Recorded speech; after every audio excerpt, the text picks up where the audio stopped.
British Advanced Pain Clinic, Noppimayam Surgery Duram. For appointments 9155 15563.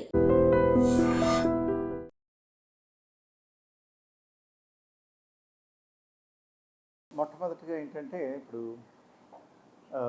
1996లో ఇక్కడ cardiac సర్జరీని ఆంధ్రప్రదేశ్లో major adult cardiac surgery, తర్వాత 98లో చిన్నపిల్లలకి గుండె జబ్బులకు కూడా కార్డియక్ సర్జరీని మన హాస్పిటల్లో తీసుకురావడం జరిగింది.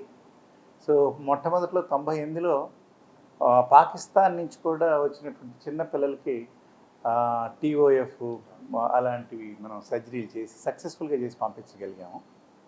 సో ఆ తర్వాత సీనియర్ సిటీ సర్జన్స్ వీళ్ళ టీం అంతా కలిపి ఈ గత 20 సంవత్సరాలు పైగా మోర్ దాన్ 2000 చిన్నపిల్లల సర్జరీస్, అంటే అడల్ట్స్ ఒక దాదాపు 25,000 పైగా సర్జరీలు చేయడం జరిగింది. 2,000 ఏమో చిన్నపిల్లలకి చేయడం జరిగింది. సో ఈరోజు ప్రెస్ కాన్ఫరెన్స్ యొక్క ముఖ్యోద్దేశం ఏంటంటే, ఇప్పుడు ఒరిస్సాలో చాలా కాంప్లెక్స్ కేసెస్ అక్కడి నుంచి కొన్ని ఇప్పటికి దాదాపు 40 కేసుల వరకు ఇక్కడ మనం చేయటం జరిగింది, ఈ మేజర్ ఈ పీడియాట్రిక్ కార్డియక్ సర్జరీస్. సో అందులో ఈ ఇద్దరు బేబీస్ మీకు మన city surgical department doctor Bharath Siddharth, doctor Vasudev, cardiology department Anusha and Jyothi Prakash Reddy, అందరూ వీళ్ళొక టీమ్ లాగా వెరీ వెరీ కాంప్లెక్స్, మిగతా చోట్ల కూడా చేయలేనటువంటి కేసెస్ ఇది. అంటే ఈ స్విచ్ ఆపరేషన్స్ అనేది పుట్టిన తర్వాత మొట్టమొదటి 2-3 వారాల్లోనే చేస్తారు యూజువల్గా. సో ఇది దాదాపు 4 మాసాలకి జీవించి ఉండటమే కష్టం. బేబీస్ వచ్చేటప్పటికి బ్లడ్లో ఆక్సిజన్ శాచురేషను 50% ఉండాల్సిన దాంట్లో కూడా 50% లోపు పడిపోయింది. చాలా సర్వే అవటమే కష్టం. అలాంటి వాళ్ళని తీసుకొచ్చినప్పుడు ఇంకా రిస్క్ తీసుకుని 50% మార్టాలిటీ ఉంటుంది ఇలాంటి వాటిల్లో.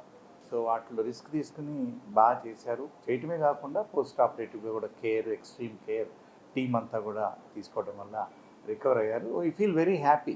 ఒక బేబీని కనుక మనం ఆపరేషన్ చేస్తే వాళ్ళ ఫ్యామిలీ, పేరెంట్స్, గ్రాండ్ పేరెంట్స్ అందరూ కూడా ఎక్స్ట్రీమ్లీ డిలైటెడ్ ఉంటారు. సాధారణంగా చూస్తుంటాం వాల్యుబుల్ బేబీస్ వీళ్ళంతా కూడా. So we also feel proud and we are very very happy when we send babies out. Adults చేసిన హ్యాపీనెస్ ఉంటుంది, కానీ బేబీస్ చేసి పంపిస్తే ఇంకొంచెం పిస్తున్నంత ఎక్కువ ఉంటుంది మాకు హ్యాపీనెస్. బికాస్ ఇన్నోసెంట్ వీళ్ళంతా రేపు పెద్దాళ్ళ ఇది ఆల్మోస్ట్ ఇది lead the normal life and normal family. Immense pleasure to the parents. వాళ్ళు ఎంతో భయంతో వస్తారు, వీళ్ళకి అసలు లాంగ్వేజ్ కూడా తెలియదు, ఒరిస్సా నుంచి వస్తారు, పాపం ఏమి తెలియదు. So but we are very very glad that we have wonderful team. I can tell you, in the globe and in the country paediatric cardiac surgery అనేది కంపేర్ టు అడల్ట్ చాలామంది చేస్తారు, పెద్దవాళ్ళకి బైపాస్లు అవి చాలామంది చేస్తారు. పీడియాట్రిక్ సర్జరీ చేసేవి చాలా లిమిటెడ్ యూనిట్స్, దానికి ఎంతో కమిట్మెంటు, కంటిన్యూస్ కేరు, 24 గంటలు కనిపెట్టుకుండడం, అవన్నీ చాలా ముఖ్యం. మాకు fortunately we have very very strong committed passionate team.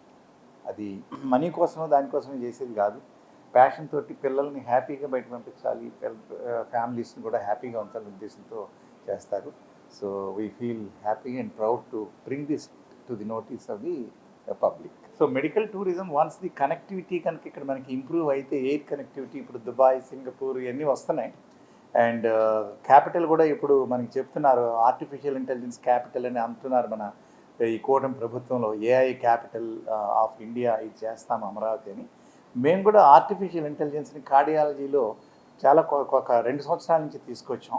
ఈ ఏఐ అనేది ఈ రోజుల్లో హెల్త్ కేర్లో ఆర్టిఫిషియల్ ఇంటెలిజెన్స్ అన్ని డిపార్ట్మెంట్స్లో, ఉదాహరణకి అడల్ట్ కానీ పీడియాట్రిక్ కానీ, మనకి గుండె పంపింగ్ సామర్థ్యం ఎలా ఉంది, మన కంటికి హ్యూమన్స్ చేసేదానికంటే ఎకో కార్డియోగ్రామ్ కానీ, కార్డియక్ సిటీ కానీ, కార్డియక్ ఎంఆర్ఐ కానీ, లేకపోతే సడన్ కార్డియక్ డెత్, ఒక వ్యక్తికి సడన్గా హార్ట్ అటాక్ వస్తుంది అనేది ముందే అసలు ఫేషియల్ ఎక్స్ప్రెషన్, ఫేషియల్ ఆర్ట్ నుంచి ఫీచర్స్ కూడా చూసి machine learning, convoluted neural network అంటాం, వాటితోటి డీప్ లెర్నింగ్ వాటితోటి ముందే ప్రెడిక్ట్ చేస్తున్నాయి. మనం బీపీ ఉందా, షుగర్ ఉందా, రిస్క్ ఫ్యాక్టర్స్ అని చూస్తాం. వాటికంటే కూడా ఇప్పుడు ఇంకా ఆర్టిఫిషియల్ ఇంటెలిజెన్స్తో ముందే మనం 5-10 సంవత్సరాల ముందే మనం హార్ట్ అటాక్ని, చిన్నపిల్లల్లో ఈ సడన్ ఇన్ఫాంట్ డెత్ సిండ్రోమ్ అని ఉంటుంది, SIDS అని, సిడ్స్, దాన్ని కూడా ఎవరెవరికి ఇలాంటివి వచ్చే అవకాశం ఉందనే దాంట్లో కూడా ఆర్టిఫిషియల్ ఇంటెలిజెన్స్ ఈ రోజున దాని యొక్క ప్రాముఖ్యత పెరుగుతూ ఉంది. రాబోయే రోజుల్లో చాలా ఇప్పుడు మనకు అర్థం కానివి ఏవైతే మనం టిప్ ఆఫ్ ది ఐస్బర్గ్ చాలా గుండె జబ్బులు మనకు అర్థం కావట్లేదు అనుకుంటున్నామో అవన్నీ రేపు ఆర్టిఫిషియల్ ఇంటెలిజెన్స్ ద్వారా చాలా వాటికి ఇంకా clear diagnosis, clear direction of treatment and better outcomes కూడా ఉంటాయి.